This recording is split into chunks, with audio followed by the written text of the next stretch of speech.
ನಮಸ್ಕಾರ ಸ್ನೇಹಿತರೆ, ಇಂದು ನಾವು ಕರ್ನಾಟಕ ಸರ್ಕಾರವನ್ನು ಕಂಪಿಸಿರುವ ಮೂಡಾ ಪ್ರಕರಣದ ಬಗ್ಗೆ ತಿಳಿದುಕೊಳ್ಳೋಣ. ಮೂಡಾ ಎಂದರೆ Mysuru urban development authority. Karnataka high court ಇತ್ತೀಚೆಗೆ ಮುಖ್ಯಮಂತ್ರಿ ಸಿದ್ದರಾಮಯ್ಯ ಅವರ ಅರ್ಜಿಯನ್ನು ವಜಾಗೊಳಿಸಿದೆ. ತಮ್ಮ ಪತ್ನಿಗೆ ನೀಡಿದ್ದ ಮೂಡಾ ಸೈಟ್ಗಳ ಹಂಚಿಕೆಗಳಲ್ಲಿನ ಅಕ್ರಮಗಳ ತನಿಖೆಗೆ ರಾಜ್ಯಪಾಲರು ನೀಡಿದ ಅನುಮತಿಯನ್ನು ಅವರು ಅಂಗೀಕರಿಸಿದ್ದಾರೆ.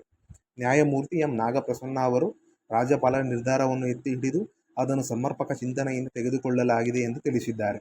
ಈಗ ಕಾಂಗ್ರೆಸ್ ಪಕ್ಷವು ಈ ತೀರ್ಪನ್ನು ಮೇಲ್ಮನವಿ ಸಲ್ಲಿಸಲು ಯೋಚಿಸಿದೆ ಹಾಗೂ ಮುಖ್ಯಮಂತ್ರಿ ಸಿದ್ದರಾಮಯ್ಯ ಅವರು ತಮ್ಮ ಕಾನೂನು ಹೋರಾಟವನ್ನು ಮುಂದುವರಿಸುವುದಾಗಿ ತಿಳಿಸಿದ್ದಾರೆ. ಬಿಜೆಪಿ ಹಾಗೂ ಜೆಡಿಎಸ್ ಈ ರಾಜಕೀಯ ಪ್ರತೀಕಾರವನ್ನು ತೀರಿಸಿಕೊಳ್ಳುತ್ತಿದೆ ಎಂದು ಆರೋಪ ಮಾಡಿದ್ದಾರೆ. ಮತ್ತೊಂದೆಡೆ ಬಿಜೆಪಿ ಸಿದ್ದರಾಮಯ್ಯ ಅವರ ರಾಜೀನಾಮೆಗೆ ಒತ್ತಾಯ ಮಾಡುತ್ತಿದ್ದು ಹಾಗೂ ನ್ಯಾಯಾಲಯದ ತೀರ್ಪನ್ನು ನೈತಿಕ ಆದ್ಯತೆ ಎಂದು ಕರೆದಿದ್ದಾರೆ. ಹಾಗಾದರೆ ಈ ಮೂಡಾ ಪ್ರಕರಣ ಎಂದರೇನು? ಮೂಡಾ ಎಂದರೆ ಮೈಸೂರು ನಗರಾಭಿವೃದ್ಧಿ ಪ್ರಾಧಿಕಾರ.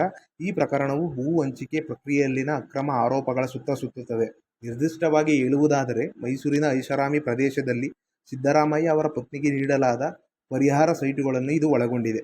ಮೂಡಾ ಸ್ವಾಧೀನಪಡಿಸಿಕೊಂಡಿದ್ದ ಮೂಲ ಭೂಮಿಗೆ ಹೋಲಿಸಿದರೆ ಈ ಸೈಟ್ಗಳ ವ್ಯಾಲ್ಯೂ ಅತಿ ಹೆಚ್ಚು ಮೌಲ್ಯವನ್ನು ಹೊಂದಿದ್ದವು ಎಂದು ವರದಿಯಾಗಿದೆ. ಈ ಆರೋಪಗಳ ಅಧಿಕಾರ ದುರುಪಯೋಗ ಮತ್ತು ಪಕ್ಷಪಾತದ ಬಗ್ಗೆ ಗಂಭೀರ ಕಳವಳವನ್ನು ಹುಟ್ಟುಹಾಕಿದೆ ಹಾಗೂ ರಾಜ್ಯ ಸರ್ಕಾರ ಮತ್ತು ರಾಜ್ಯಪಾಲರ ನಡುವಿನ ವೃತ್ತಿಪರ ಘರ್ಷಣೆಯನ್ನು ತೀವ್ರಗೊಳಿಸಿದೆ. ಮೂಡಾವು ಮೈಸೂರು ನಗರ ಯೋಜನೆ ಮತ್ತು ಅಭಿವೃದ್ಧಿಗೆ ಜವಾಬ್ದಾರಿಯಾಗಿದೆ. ಸಾರ್ವಜನಿಕ ಯೋಜನೆಗಳಿಗಾಗಿ ಭೂಮಿಯನ್ನು ಸ್ವಾಧೀನಪಡಿಸಿಕೊಳ್ಳುವಲ್ಲಿ ಮತ್ತು ವಿವಿಧ ಉದ್ದೇಶಗಳಿಗಾಗಿ ಸೈಟ್ಗಳನ್ನು ಹಂಚಿಕೆ ಮಾಡುವಲ್ಲಿ ಇದು ನಿರ್ಣಾಯಕ ಪಾತ್ರವನ್ನು ವಹಿಸುತ್ತದೆ. ಇದಾಗಿತ್ತು ಮೂಡಾ ಪ್ರಕರಣದ ಸಂಕ್ಷಿಪ್ತ ಮಾಹಿತಿ. ಇದರ ಬಗ್ಗೆ ನಿಮ್ಮ ಅಭಿಪ್ರಾಯವನ್ನು ದಯವಿಟ್ಟು ಕಮೆಂಟ್ ಬಾಕ್ಸ್ನಲ್ಲಿ ತಿಳಿಸಿ. ಧನ್ಯವಾದಗಳು. ಜೈ ಹಿಂದ್, ಜೈ ಕರ್ನಾಟಕ ಮಾತೆ. Thank you.